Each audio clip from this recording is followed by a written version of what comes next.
Bonjour et bienvenue dans cette vidéo. Nous allons aujourd'hui réaliser ensemble 3 exercices sur la notion de configuration électronique.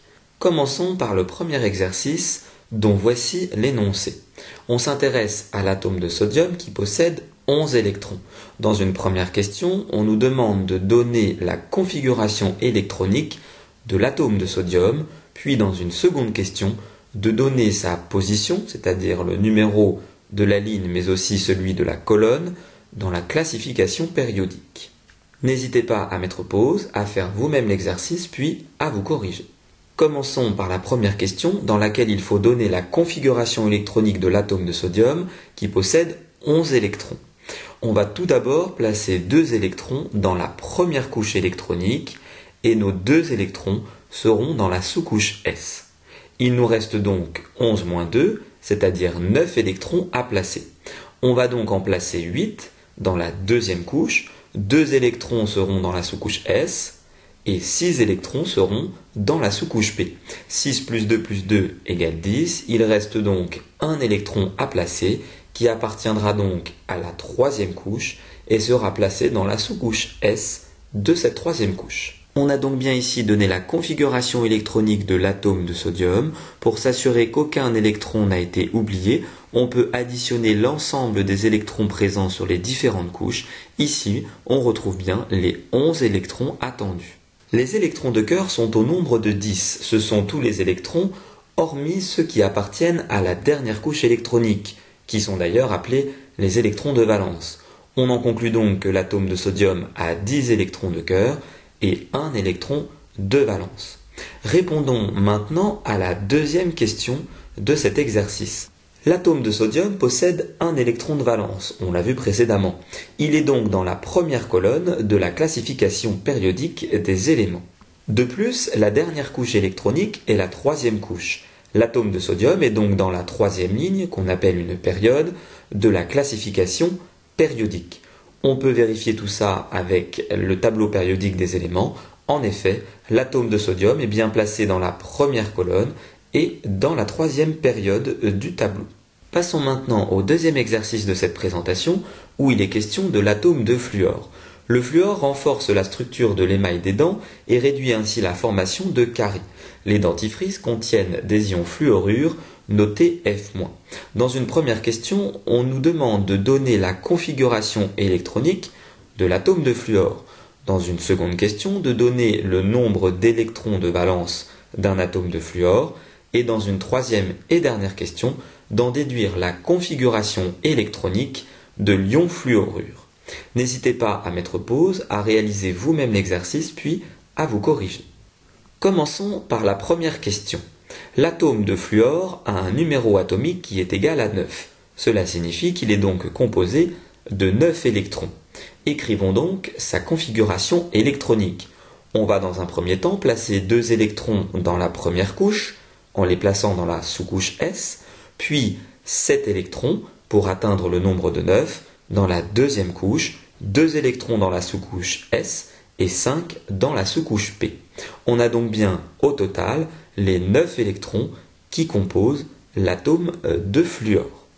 Répondons maintenant à la question numéro 2 dans laquelle on nous demande le nombre d'électrons de valence d'un atome de fluor.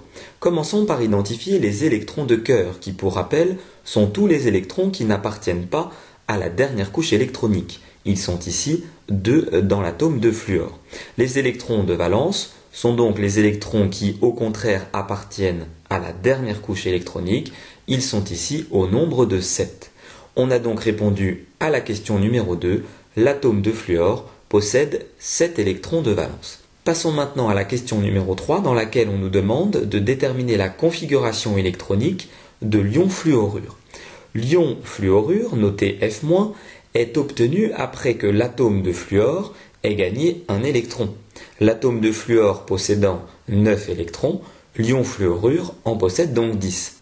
Pour déterminer la configuration électronique de l'ion fluorure, il faut donc repartir de celle de l'atome de fluor et lui rajouter un électron. La configuration électronique de l'ion fluorure est donc 1s2, 2s2 et 2p6. On retrouve bien, en additionnant l'ensemble des électrons présents dans les différentes couches, les 10 électrons attendus. Passons maintenant à l'exercice numéro 3, le dernier exercice de cette présentation, dont voici l'énoncé. Certaines eaux bien connues sont riches en calcium et en magnésium. Dans une première question, on doit donner la configuration électronique d'un atome de magnésium. Dans une deuxième question, donner le nombre d'électrons de valence de l'atome de magnésium. Dans une troisième question, donner la configuration électronique de l'ion magnésium Mg2+. Et enfin, dans une dernière question, dire quelle particularité doit avoir la configuration électronique de l'atome de calcium, sachant que l'atome de calcium et l'atome de magnésium ont les mêmes propriétés chimiques. N'hésitez pas à mettre pause, à faire vous-même cet exercice, puis à vous corriger. On va dans un premier temps répondre à la question numéro 1. L'atome de magnésium a un numéro atomique qui est égal à 12.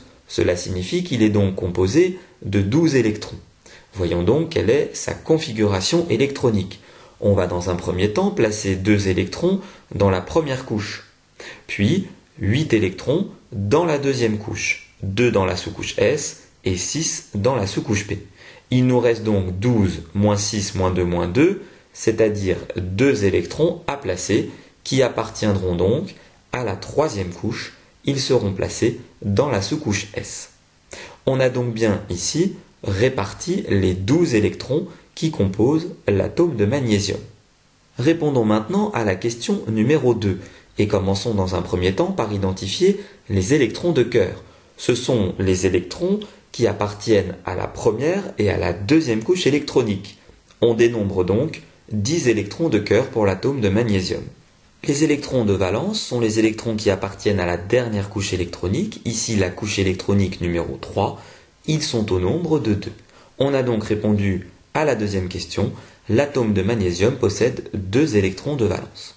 Passons maintenant à la question numéro 3 dans laquelle il faut donner la configuration électronique de l'ion magnésium noté Mg2+. L'ion magnésium est obtenu après que l'atome de magnésium ait perdu 2 électrons. L'ion magnésium possède donc 12-2, c'est-à-dire 10 électrons. Pour déterminer la configuration électronique de l'ion magnésium, il suffit de repartir de celle de l'atome de magnésium et de lui retirer 2 électrons. On a donc pour configuration électronique de l'ion magnésium 1s2, 2s2 et 2p6.